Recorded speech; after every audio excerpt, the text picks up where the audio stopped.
Hi everyone, Coach Steve here. This is a short video that's going to help you make the most of your training time in a time crunch world. We all have loads of commitments, work, life, family, friends, and yet we're trying to train for a big event. It's hard, absolutely no doubt about that.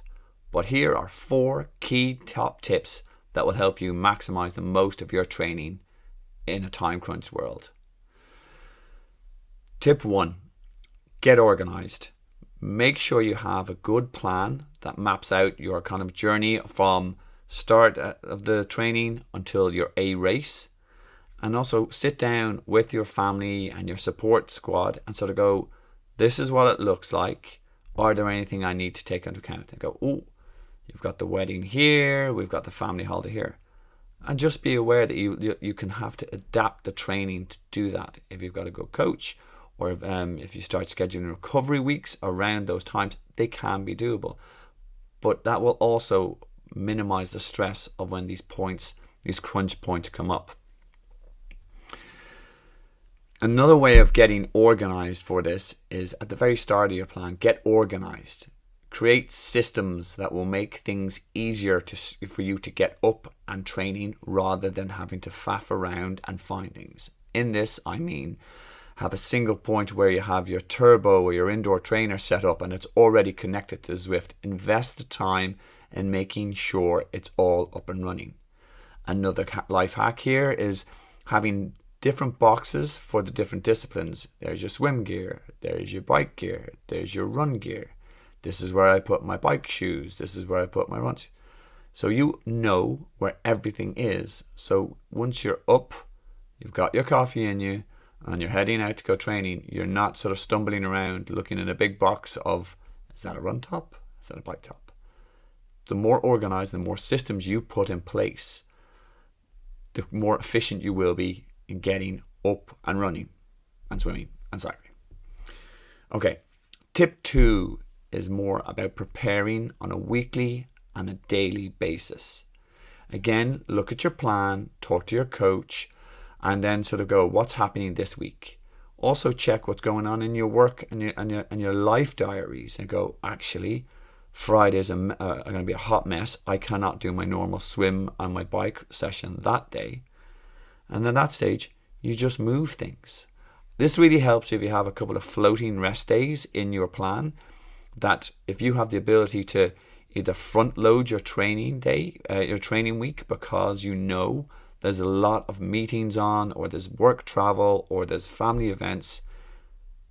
Monday, Tuesday, Wednesday, you load in as much training as possible within reason, and you don't overload too many hard sessions.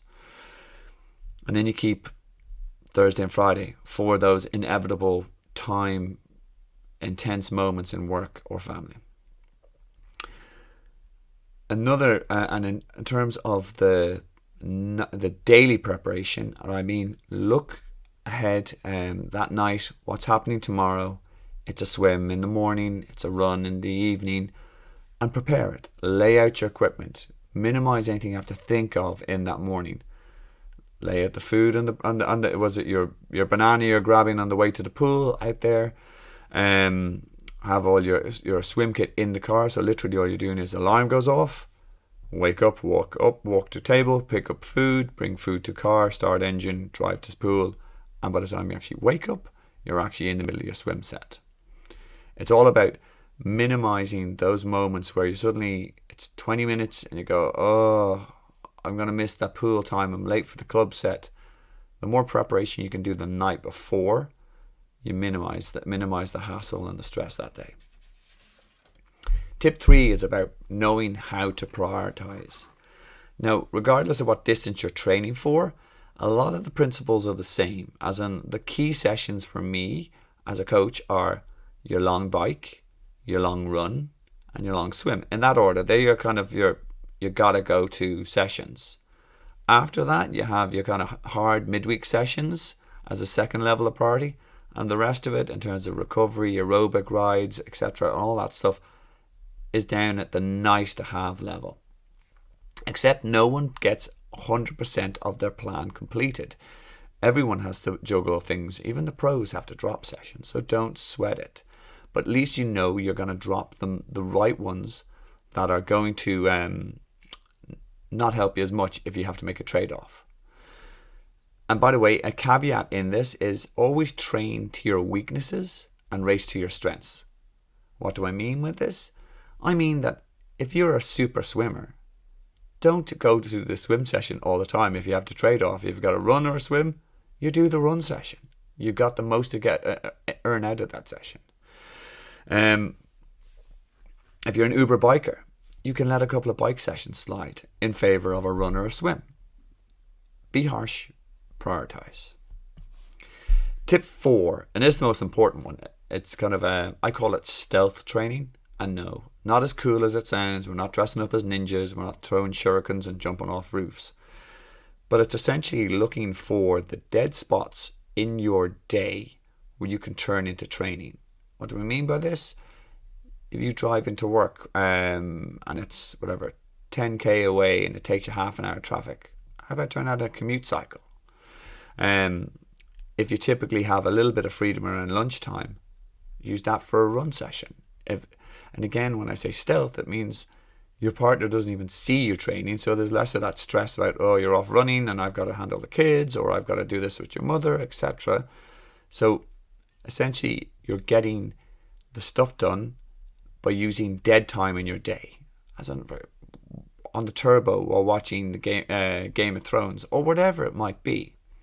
Another really key factor of this, and a lot of people, the night owls, hate this fact, but you got to get used to doing early morning training sessions. Why is that? 2 factors. 1, it's the only part of the day you have control on. If you're up at 6 o'clock and you're getting into the pool at that time, or 7, you're away from everyone else waking up, from conference calls, from things that will happen, and your day will quickly go askew. And even if you only get that session done in the morning, you're halfway there to completing your training session. Another factor is most of these races you're going to do involve early morning starts. You're essentially conditioning your body. So those are my 4 tips, guys. They're how I help manage my day. I really hope you found them useful. If you did, please leave in the comments if there's any other time-saving hacks that you do and all the rest. I think I'm very happy to keep learning on this.